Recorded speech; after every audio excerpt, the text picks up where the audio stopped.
Re-signed our good, close personal friend, Sophie Cunningham, to a 1-year contract. Let's go. It was close. It was close. Can I be nosy right off the jump? Given the changes in structure and money and all of that over the last few weeks, like, was the contract better than you thought it would? Look at that expression doesn't look like happiness, it looks like disappointment hidden behind a professional attitude.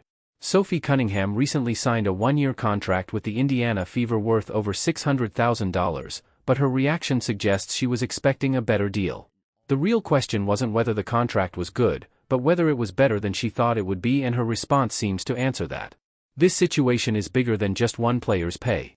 It reflects how the new CBA is creating both winners and losers, with some players, especially those coming back from injuries, receiving lower offers than expected. Even though the league is growing and making more money, not every player benefits equally. Cunningham is an experienced player, a reliable shooter, and someone who helped her team improve from the bottom of the standings to the playoffs.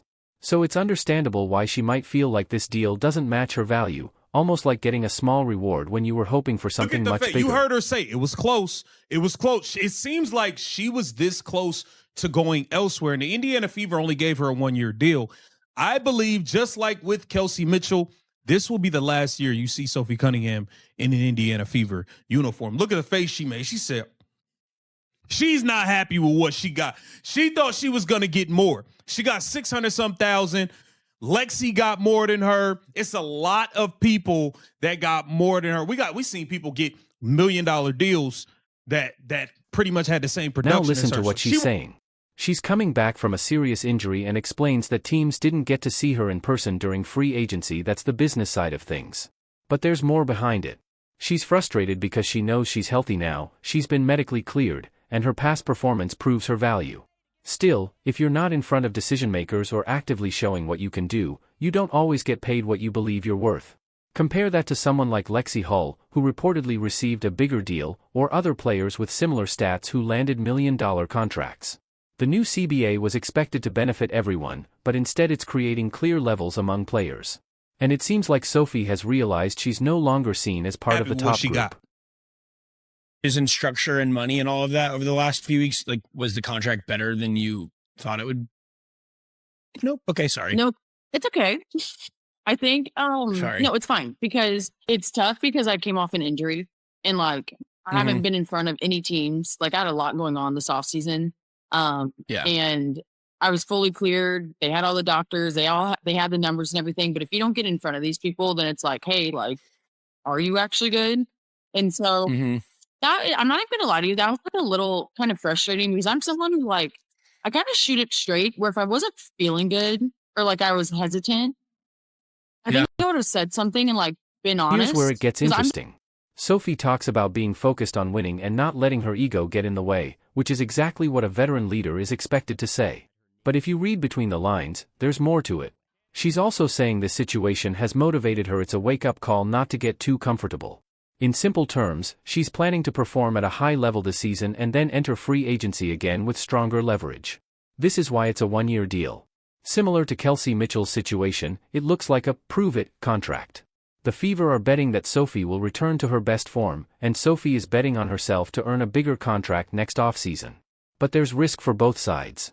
If she doesn't perform well, she could end up in a tough spot, like Natasha Cloud waiting for another team to give her an opportunity. Let's take a listen as she addressed, a couple things, Caitlin Clark, Raven Johnson, and then we are going to get to what DeWanna Bonner had to say about this dating situation within the WNBA. It's a lot going on.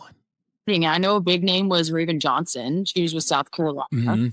And sometimes for me, I'm just not really good at knowing, like, if people's game are, like, if it's going to translate well in the W, you know? Yeah. Like, I think that's fascinating for all sports. Like, some people are better in college. Some people are better professionally. And, like, you just don't know when. Sometimes it works better.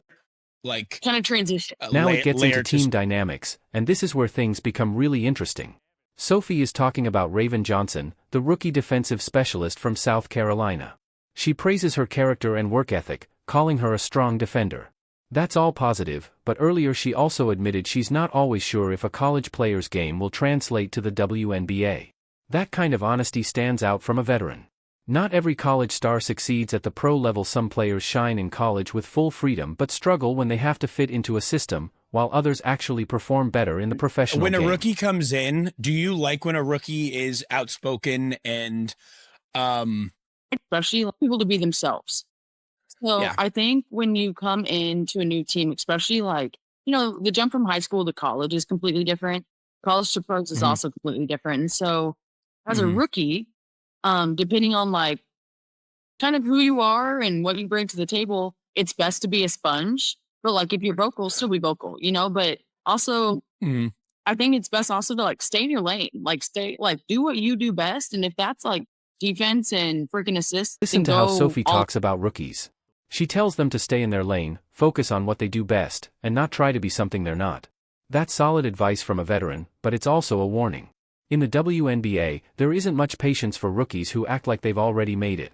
Training camp is intense, and if you try to do too much or step outside your role, your weaknesses will show quickly. Let's take a listen to what she had to say about it. And you've been there for a lot of players. Lately in the spotlight, teammate relationships has been in the spotlight. AZ Fug being drafted and Paige Beckers being in the wings. Have you ever given advice to younger players about navigating that? And how have you gone about that? I feel like my personal relationship is my personal relationship. AT and I've been doing this for a long time, and I feel like we know how to handle business when it's business, and we how to handle our relationship. Obviously at work, we've been playing together for 8-9 years now. I just feel like it's personal preference, and whatever that people feel like they need to do in their relationship to keep it going, that's what they do. And now we get into a more uncomfortable part of the conversation. The situation with DeWanna Bonner and the Indiana Fever last season raised a lot of questions. She was under contract, getting paid, and ended up not playing for the team, eventually moving on without much fallout. From the outside, that doesn't sit well with people, especially in a league where every roster spot matters. At the same time, she talks openly about being in a long-term relationship with Alyssa Thomas and how they've managed to make it work as teammates. Her point is that if you keep your personal life and your professional responsibilities separate, things can run smoothly. And in their case, they've been together for years and have proven they can handle both sides. All right, so she doesn't feel like dating within, the same team and all that stuff is a problem. Okay, now I have not heard of any issues between them two. And I'm not really looking to sit here and speak about people's relationships. I'm not going to make it an issue until it becomes one. Now we saw it become an issue. The only reason Dana's response here sounds like classic veteran media training.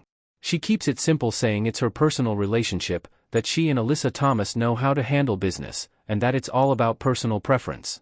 She's not giving anyone a reason to criticize her relationship, and honestly, she doesn't need to. They've been together a long time and have proven it can work. But the question wasn't really about them. It was more about younger players like Azzi Fudd and Paige Buchers, who are in a relationship while building their careers on different teams. The real concern behind that question is whether relationships in the league can affect team chemistry, especially for younger or less experienced players. Dana avoids that part and keeps her answer safe, but the reality is more complicated. Looking at the bigger picture, there are several things going on. First is Sophie Cunningham's contract. She signed a one-year deal worth a little over $600,000, which is still a lot in the WNBA, but less than she expected compared to some other players with similar performance. The new CBA has increased salaries overall, but not everyone benefits equally. Star players and young prospects are getting the biggest deals, while veterans, especially those coming off injuries, are often given short, prove-it contracts. That leads to the second point, Sophie's injury. Even though she was medically cleared, teams didn't get to see her work out in person during free agency. In a league with limited roster spots and guaranteed money, teams don't like taking risks. From a business perspective, it makes sense they would offer less money if they weren't fully sure about her condition.